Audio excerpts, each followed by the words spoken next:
the footballgameplan.com, where football makes sense. I'm Emory Hunt, the czar of the playbook. Bring you an NFL Week 4 preview between the Buffalo Bills and the Cincinnati Bengals. Now you look at Buffalo coming to this ball game traveling to Cincinnati. Hopefully there's more fans there than there are on the Bills bandwagon this week after an outstanding victory against the New England Patriots. But look at what the Bills have to come in and do offensively. Chandler, the tight end Scott Chandler, should have a field day versus this Bengals secondary. Ryan Fitzpatrick does a great job of attacking the middle of a defense, and this is where they can take advantage of the Bengals defense. Is the middle, which is the weakest. Tight end Scott Chandler should have some success in this ball game. And the biggest question I have is, can the offensive line protect the interior? One of the more underrated aspects of this league so far is how well the Bengals are doing defensively, especially up front. If the Bills can protect the interior, then Fitzpatrick is going to do a great job in getting the football to all of his targets. And they're going to have a great job of running the football as well with Fred Jackson. But it all falls on that offensive line being able to control the interior. Now, defensively, they have to win on first down. If they win on first down, you look at the Bengals are 9 for 38 on third downs.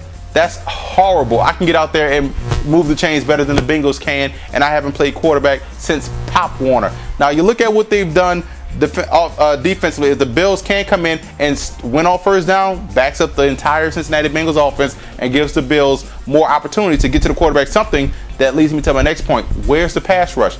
Can they find someone to get to the quarterback? Tom Brady had all day back there to throw the football last week, and they have to make sure they do something. Getting to the quarterback is all about effort. You got to want to get to the quarterback. Now you look at Cincinnati coming to this matchup. Dalton's eyes and pocket presence has to improve. I feel as though Dalton tends to lock on receivers just a little bit, but his pocket presence, you have to feel the rush. Otherwise, you can get a lot of big hits. Otherwise, it's going to cause a lot of turnovers and get that defense back on the field. Dalton has to make sure he feels the pressure and do a better job of scanning the entire field and hitting the open man. Now, weak side running is going to be a huge success this week. I think the Buffalo Bills, if you run at Sean Merriman, instead of running strong side, run weak side, I think the Bengals can have some success running the football with Cedric Benson. Weak side running has to be the key. Run away from the tight end, and they can have some success and set the pace of the ball game.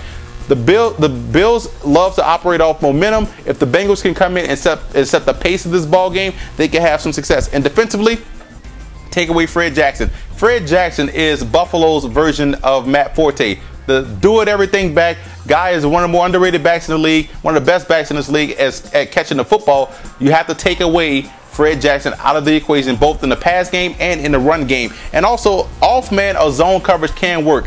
If you give yourself a chance to see the field and see the coverage, to see the route coming, I guarantee the Bengals can have some interceptions this week. Off coverage, whether it be man or zone, it's going to help because the front four can get pressure and cause some problems. So there's no need to get all up in the receiver's face this week. Step back, see the pass, and break on it. X factors in this ball game. The X factor for the Buffalo Bills is their own success. Can they handle success? Can they come on the road and win a tough ball game against a team that has a very underrated defense? So how they handle this week and getting rid of next week is the X factor. For the Bengals, the X factor has to be Andy Dalton. If he can compete with Ryan Fitzpatrick, he can come in. And it's funny because I compared Andy Dalton to Ryan Fitzpatrick in our college videos. Check that out, by the way. But I think Andy Dalton's pocket presence has to be the X factor. If he can feel the pressure, see the rush, I have full confidence that he can make the throws. I'm going with Cincinnati in this ball game. I like the defensive matchup versus the Bills' strengths. I like the fact that they have a secondary that's very solid. Defensive line can get pressure on the quarterback, and they also have the ability to run the football to chew up the clock. So I'm going to take the Bengals in this ball game in a close, contested matchup. For more NFL previews, visit footballgameplan.com/NFL or visit our YouTube channel at youtube.com/footballgameplan. And listen to the Football Game Plan radio show, which airs Saturdays 11 a.m. Eastern Time at blogtalkradio.com/footballgameplan.